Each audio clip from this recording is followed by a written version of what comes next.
Hi everyone, मेरे channel IGNOU learner में आप सभी का स्वागत है।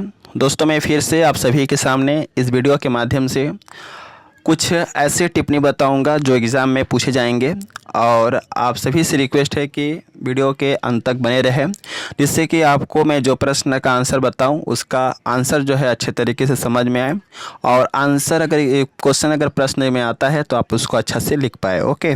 और स्टार्ट करने से पहले मैं आप सभी से रिक्वेस्ट करता हूं कि अगर आपने मेरे चैनल को सब्सक्राइब नहीं किया है तो सबसे पहले चैनल से जुड़िए, क्योंकि इस चैनल पर आपके जितने भी सब्जेक्ट हैं सभी सब्जेक्ट के इंपॉर्टेंट क्वेश्चन के वीडियो बिफोर एग्ज़ाम आपको चैनल पे देखने को मिलता है। पहला टिप्पणी आता है एग्ज़ाम में कि अबुल फजल के बारे में आप टिप्पणी लिखिए और दूसरा पूछा जाएगा सिंध राज्य के बारे में टिप्पणी लिखिए। ओके, तो सबसे पहले हम हेडिंग देंगे और हेडिंग के तौर पे लिखेंगे अबुल फजल। ठीक है, ये काफ़ी ज़्यादा इंपॉर्टेंट क्वेश्चन रहेगा आपके एग्ज़ाम के लिए। ठीक है, तो स्टार्ट करते हैं। अबुल फजल के अंतर्गत आपको लिखना है कि अबुल फजल का नाम, वास्तविक नाम जो है अबुल फजल इब्न मुबारक था। अबुल फजल का जन्म जो है 14 जनवरी 1551 में हुआ था। इनके पिता का नाम शेख मुबारक था।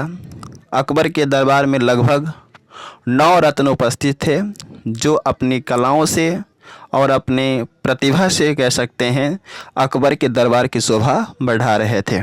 समझ गए? तो क्या लिखेंगे? अबुल फजल का जो वास्तविक नाम था वह था अबुल फजल इब्न मुबारक। इनका जन्म जो है 14 नवंबर 1551 में होता है और इनके पिता का नाम जो है शेख मुबारक था और अकबर के दरबार में लगभग 9 रत्न उपस्थित थे, जो अपनी कलाओं के माध्यम से और अपनी प्रतिभाओं के माध्यम से अकबर के दरबार की शोभा बढ़ा रहे थे। ठीक है, अकबर के दरबारी 9 रत्नों में से अबुल फजल भी एक थे, जिन्होंने अपने साहित्यिक रचनाओं के माध्यम से अकबर को काफ़ी प्रभावित किया। अकबर के दरबार में अबुल फजल का ख्याति और मान सम्मान उस समय और भी बढ़ गया जब अबुल फजल ने अपने प्रतिभा से अकबरनामा और आईने अकबरी जैसे प्रसिद्ध पुस्तक की रचना की। तो ये कई बार भी यह भी प्रश्न पूछा जाता है कि आईने अकबरी और अकबरनामा जैसी पुस्तकों की रचना किसने की?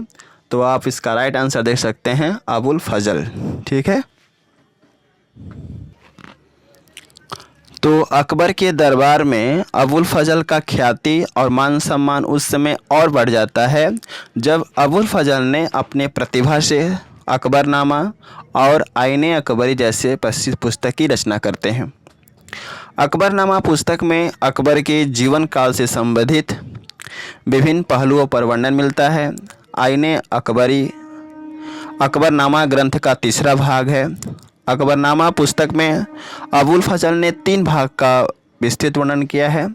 पहला भाग में वह मुग़ल कालीन सम्राट अकबर के आरंभिक जीवन का विस्तार वर्णन करते हैं। ठीक है, पहला भाग में क्या करते हैं? मुग़ल कालीन सम्राट अकबर के बारे में आरंभिक जीवन का वर्णन करते हैं। दूसरे भाग में अकबर के ऐतिहासिक घटनाओं को क्रमानुसार विस्तृत वर्णन करते हैं और तीसरे भाग में अकबर के शासनकाल की व्यवस्थाएं, अकबर के शासनकाल की पद्धतियां, शासनकाल के नियम आदि का काफ़ी विस्तृत वर्णन मिलता है। अबुल फजल खुले विचार के व्यक्ति थे और उनके अंदर समाज में शांति भाव बनाए रखने का, समाज में एकरूपता का प्रसार करने की भावना मन में थी। ठीक है, तो पहला भाग में क्या बताया गया है कि मुग़ल कालीन सम्राट अकबर का आरंभिक जीवन कैसा था। दूसरे भाग में बताया गया है कि अकबर के ऐतिहासिक घटनाओं का क्रमानुसार विस्तृत वर्णन है और तीसरे भाग में अकबर के शासनकाल की घटनाएं, शासनकाल की व्यवस्थाएं, शासनकाल के जो नियम कानून उस समय समाज में प्रचलित थे उनका वर्णन मिलता है। ठीक है, तो यह रहा अबुल फजल के बारे में। अगर आता है टिप्पणी के तौर पे तो जितना मैंने बताया है आप उतना लिख सकते हैं। इसके बाद है अगला टिप्पणी जो एग्ज़ाम में आ सकता है, वह है सिंध राज्य। इस हेडिंग के अंतर्गत आपको लिखना है कि भारत के पश्चिम सीमा पर स्थित सिंध जो है एक दूसरा स्वतंत्र राज्य था। प्राचीन भारतीय इतिहास में ऐसा माना जाता है कि सिंध राज्य पर मुसलमान शक्ति की स्थापना लगभग 1712 ईसा पूर्व के आसपास माना जाता है, जब मोहम्मद बिन कासिम ने सिंध राज्य पर आक्रमण किया था तब। प्राचीन इतिहास में ऐसा माना जाता है कि सिंध राज्य पर सुमीरों का शक्ति की स्थापना 10वीं शताब्दी के आसपास रहा होगा। प्राचीन अभिलेख से यह नहीं ज्ञात होता है कि सिंध राज्य और सुमेरो राज्य में किस तरह का रिलेशनशिप था, किस तरह का संबंध उनके बीच में था। इसके अतिरिक्त यह माना जाता है कि इल्तुतमिश के शासनकाल में उसके वजीर निजामुल मुल्क जुनैदी ने 1228 में सिंध राज्य पर कब्जा कर लिया था।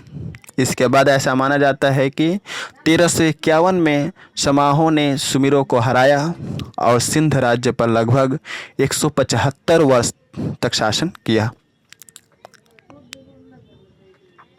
चचनामा ग्रंथ में यह वर्णन मिलता है कि मोहम्मद बिन कासिम के विजय से पहले पूर्वी सिंध में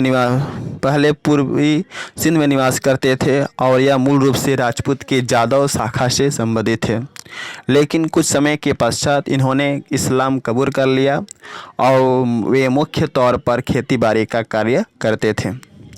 सन 1388 में फिरोज शाह तुगलक की मृत्यु के बाद शमाहों ने सल्तनत के विरुद्ध विद्रोह कर दिया। ठीक है, तो आई थिंक आप समझ गए होंगे कि अगर एग्ज़ाम में आता है कि सिंध राज्य और अबुल फजल के बारे पे टिप्पणी लिखे तो आपको किस तरह से लिखना है। और यहाँ पे मैं कहना चाहूँगा कि अगर आपको इसका PDF चाहिए तो आप टेलीग्राम चैनल से जुड़ जाइए। वीडियो के डिस्क्रिप्शन में टेलीग्राम चैनल का लिंक है और अलग से मैंने इस सब्जेक्ट के लिए जो है प्लेलिस्ट बना रखा है, जहाँ पर आप सभी को जो इम्पोर्टेंट क्वेश्चंस के जो वीडियो हैं आपको वहाँ पे मिल जाएंगे प्लेलिस्ट में। अगर आप सारे प्लेलिस्ट के वीडियो को देख लेते हैं तो आई थिंक जो है आप BHIC 133 वाले एग्ज़ाम में अच्छा स्कोर कर पाएंगे, क्योंकि वहाँ पर लगभग जितने भी इम्पोर्टेंट क्वेश्चन हैं जो कि आपकी सिलेबस से रिलेटेड है मैंने वहाँ पर वीडियो के तौर पे जो है अपलोड कर दिया है, सेव कर दिया है, जिससे कि आपको वीडियो को खोजने की दिक्कतें का सामना ना करना पड़े। ठीक है, क्योंकि इग्नू में बहुत से ऐसे स्टूडेंट होते हैं जिनके पास समय की पाबंदी होता है, समय नहीं होता है, क्योंकि या तो वे गवर्नमेंट जॉब का तैयारी करते हैं या तो किसी जॉब में इन्वॉल्व होते हैं, तो ऐसे में उनके पास समय का पाबंदी होता है। इसलिए मैं आप सभी के लिए जो है बहुत ही शॉर्टली और ट्रिकली जो है आपको बता देता हूँ आंसर वेरी इजी लैंग्वेज में, जिससे कि आप एग्ज़ाम में जो है अच्छा नंबर पा सके और आप अपना जो डिग्री है चाहे BAG का हो, चाहे BAG जनरल का हो या ऑनर्स का हो, कुछ भी हो, तो आप अपने एग्ज़ाम में अच्छे से पास कर पाए। ठीक है, so best of luck for all of you for exam and thanks for watching my video. जय हिंद, वंदे मातरम।